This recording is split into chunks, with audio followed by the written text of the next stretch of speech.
yaddiridde Nnaalinnya Lubuga naye asembye eri Oweekitiibwa Baale Mugera ye yamuliraana.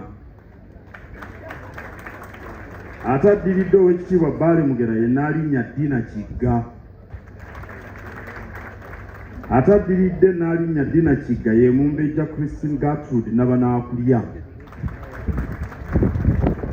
Ate aliraanye Omumbejja Nabanaakulya ye Mulangira David Kintu Wassajja.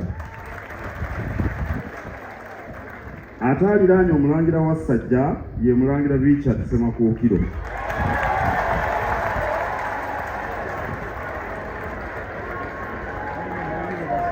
Nalabyeko Nnaalinnya Beatrice Namika waali wano. Waliyo n'abalangira n'abambejja abalala abatudde emabega wano, Omulangira Felix Muteesa n'abalala mwenna tubala, Omulangira Walugembe Edward n'Omulangira Daudi Chwa. Abantu tebabalabye, kyandibadde kirungi ne muyimirira ne babalaba, kyekisinga obulungi. Abalangira bonna abo kambasabe mubakubireko mu ngalo n'abambejja.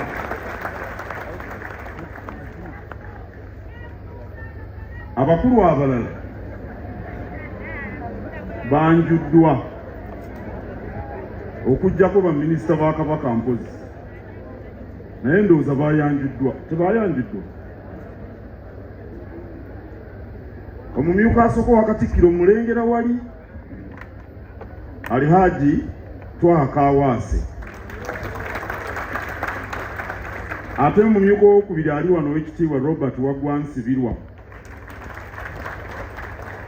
Bakulu bange mu Bwakatikkiro bayanjuddwa era batudde nga bwe baddiriŋŋana Oweekitiibwa Mulwanyammuli, Oweekitiibwa Muliika n'Oweekitiibwa John Baptist Walusimbi. Mpozi wakati wano wasigaddewo omukubiriza w'olukiiko Oweekitiibwa Patrick Luwaga Mugumbule. Baminisita abalala muyimirireko, bajja bakubira engalo bano abaawala.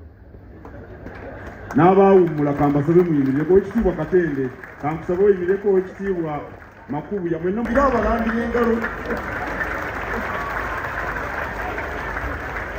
Naye bwe tunaabwira wano naffe tuyize bingi olwaleero ng'okutuuza mukoddomi wange Kyagulanyi ne Munnabuddu Kasolo. Tubiyizi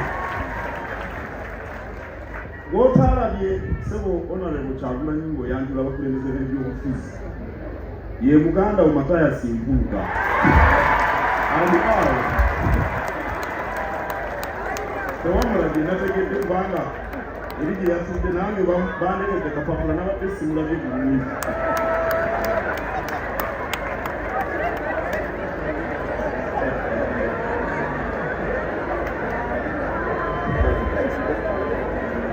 Sebo Mbuga Kabaka bwatyo abantu bonna abakuŋŋaanya bassebo bakadde baffe, abakulu b'ebika bayanjuddwa, abakulembeze b'eddiini, Ssaabaganzi Emmanuel Ssekitoleko,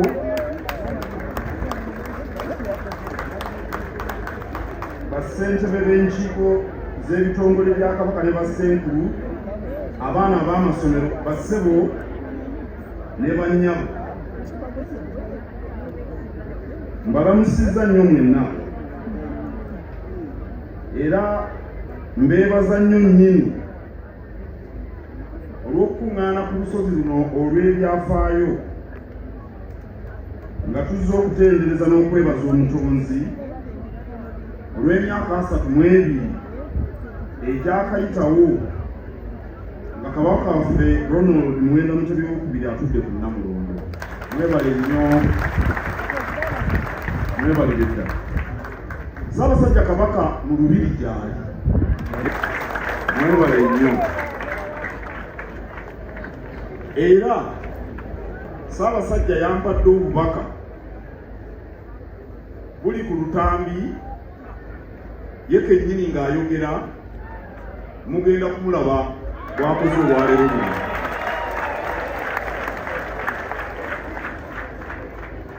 Agenda ayogera okuba obulungi. Awo si kwe tugambira nti alhamdulillah.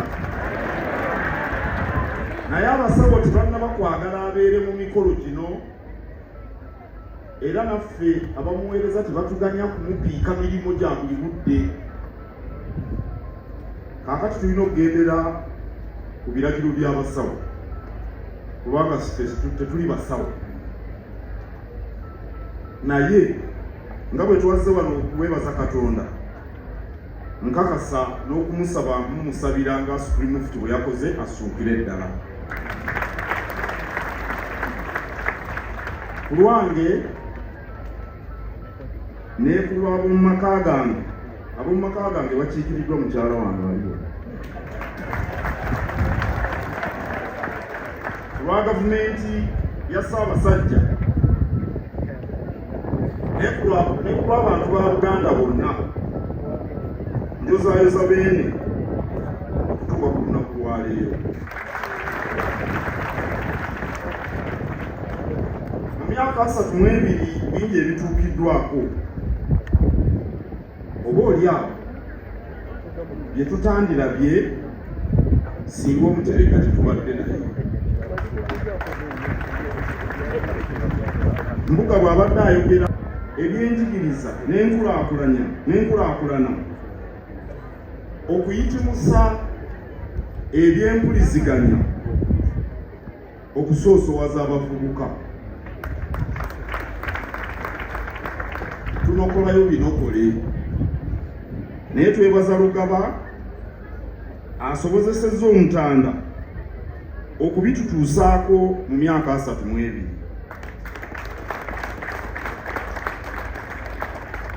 Ebitusoomooza nabyo bibaddewo. Eky'omukisa Kabaka waali.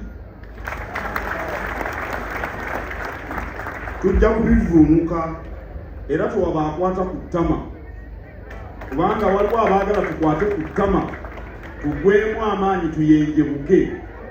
Kabaka waali, tujja kubivuunuka.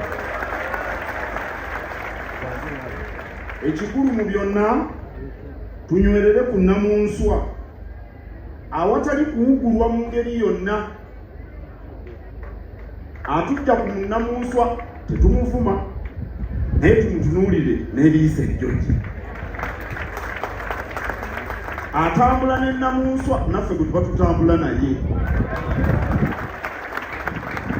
Njagala okubakakasa tujja kuba bawanguzi era tujja kuzza Buganda mu mutima. Kammalirize nga neebaza Mbuga Omulangira Nakibinge olw'okutwaniriza ku lusozi luno Kibuli.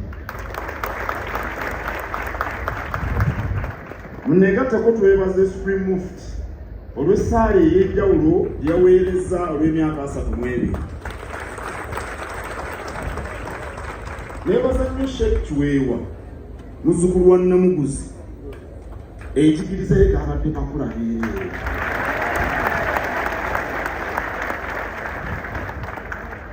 Neebaza ne bamasheeke bonna abali wano bazze lwa nsonga, era bonna bateeseteese okwegayirira kw'okujjukira amatikkira. Neebaza abaana aba Kibuli Senior Secondary School abatuyiridde akayimba akawoomu ekyenkanidde awo. Neebaza n'ab'amataali. Waliwo abaleese amakula aga Cuucu, mwebale nnyo, gonna tugenda kugamwanjulira. Neebaza bannamikago n'abavujjirizi, nalengeddeko ku Ali Balunyoyo wa Airtel, tubeebaza nnyo. N'ebitongole byaffe byonna eby'Obwakabaka nabyo bivujjirira. Nange neebaza kubeebazizza olukiiko oluteesiteesi olukulembeddwa Ekitiibwa Ahmed Lwasa, omumyuka w'omukubiriza w'olukiiko lwa Buganda. Ssebo weebale nnyo, weebalire ddala. Maliriza nga neebaza mwenna abazze ate n'abagoberedde emikolo ku mikutu gy'empuliziganya egy'enjawulo. Ssaabasajja Kabaka wangaala. Kaakati kansabe bwe tuwadde akatambi beene obubaka bwakoze akazannye obwa emyaka 32. mbalamusizza mwenna twebaza Katonda waffe atuwadde obulamu obusobozi n'okutukuuma okutuuka leero nga tujaguza amatikkira ag'emyaka 32. Tusiima n'okwenyumiriza ennyo mu bantu ba Buganda abali mu byalo, abali mu bibuga, amasaza, era n'abo abali ebweru wa Buganda ne Uganda. Wakati mu bisoomoozo ebingi ebiriwo ensangi zino,